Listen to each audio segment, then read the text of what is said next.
Weather গরম হোক বা ঠান্ডা, আমরা বাঙালিরাও কিন্তু আজকাল বিরিয়ানিতে খুব একটা পিছনে নেই।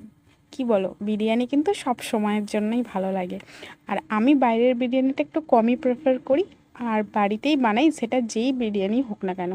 আজ যেমন আমি আজকের ভেজ বিরিয়ানি বানাচ্ছি, এটা কিন্তু কমপ্লিটলি ভেজ। অনেকেই আমি বলতে শুনেছি যে ভেজ বিরিয়ানি বলে কিছু হয় না, বিরিয়ানিতে চিকেন বা রসুন, আদা রসুন এগুলো লাগেই, বাট না, এটা কিন্তু ভুল কথা। ভেজ বিরিয়ানি হয়, কমপ্লিটলি ভেজ বিরিয়ানি হয়, আর কিছু লোক সেটা খেয়েওছে। তো এখানে আমি মোটামুটি আমি যে সবজিগুলো নিয়েছি তোমাদের দেখিয়েছি, তোমরা সব রকম সবজি নিতে পারো ভেজ বিরিয়ানিতে। শীতকালে কিন্তু এটা আরও ভালো হয়, কারণ শীতকালে অনেক রকমের সবজি পাওয়া যায়। তো প্রথমেই কিন্তু আমি চালটাকে একটু ভিজিয়ে রেখেছিলাম, এবং এখানে আমি এঁচোড় দিয়ে বিরিয়ানিটা করছি, সেই কারণে এঁচোড়টাকে আমি একটু সিদ্ধ করেও রেখেছি। তারপর আমি এখানে মশলাটা আমি তৈরি করে নিচ্ছিলাম। এখানে যেহেতু আমি ক্যাপসিকাম ইউজ করেছিলাম, প্রথমেই আমি কী কী ফোড়ন দিলাম সবটাই তোমাদেরকে দেখিয়ে দিয়েছি, তোমরা একটু পজ করে দেখে নিও। তো আমি এইভাবেই, এই স্টাইলেই কিন্তু বিরিয়ানি করি প্রত্যেকবারে। আর আমার তো বেশ ভালো লাগে, সেই জন্য আমি ভাবলাম তোমাদের সাথে শেয়ার করি। এঁচোড়টা এখানে সেদ্ধ হয়ে গেছে, আর মশলাটাও আমার এখানে মোটামুটি কষা হয়ে গেছে। মশলার মধ্যে আমি গোলমরিচ, নুন আর সামান্য একটু হলুদ দিয়েছি। তোমরা হলুদটাকে স্কিপও করতে পারো, কোনো ব্যাপার না। জিরে, ধনে, আর এখানে আমি লঙ্কার গুঁড়োও দিয়েছি, আর একটু সামান্য চিনি দিয়েছি। আর এখানে যেটা দিয়েছি সেটা হচ্ছে বিরিয়ানি মশলা। আমি সবসময় কিন্তু এভারেস্টের বিরিয়ানি মশলাটা ইউজ করি, যেটাতে ভালো টেস্ট আসে।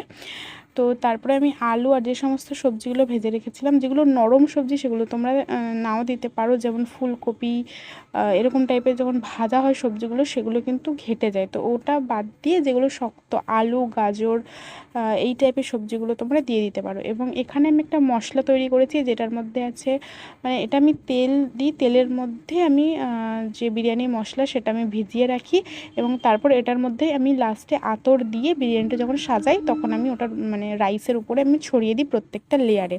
তো এখানে লেয়ারিং করার সময় আমি ফার্স্টেই কিন্তু রাইস দিই, তার উপরে আমি এঁচড়গুলো দিয়ে দিয়েছি। এঁচড়টা কিন্তু আমি ঝোলের মধ্যে দিইনি, কারণ ওটা ঘেটে যেতে পারে সেই জন্য। বাট আমি আলাদা করে ভেজে এটা আমি আলাদা আলাদা করে জাস্ট বসিয়ে দিয়েছি রাইসের উপর। আর বাদ বাকি যে মশলাটা আমি করেছিলাম আলুর সাথে, মানে যে তরকারিটা বানিয়েছিলাম সেটা দিয়ে উপর থেকে আবার রাইস দিয়ে একদম সব কিছুই নুন গোলমরিচের ধাপে ধাপে আমি দিয়ে দিই। আর লাস্টে একটু দুধও দিয়েছিলাম, দিয়ে এটাকে ঢাকা দিয়ে আমি, দেখো, প্রথমে 2 থেকে 3 মিনিট আমি হাই ফ্লেমে দিয়েছি, তারপর একদম লো ফ্লেমে 20 থেকে 25 মিনিট দিলেই হয়ে যায়, যেহেতু ভেজ আর মোটামুটি সব সিদ্ধই করা থাকে। তো দেখো, সব কিছু একদম পারফেক্ট কুকড হয়েছিল। তোমাদের কেমন লাগলো?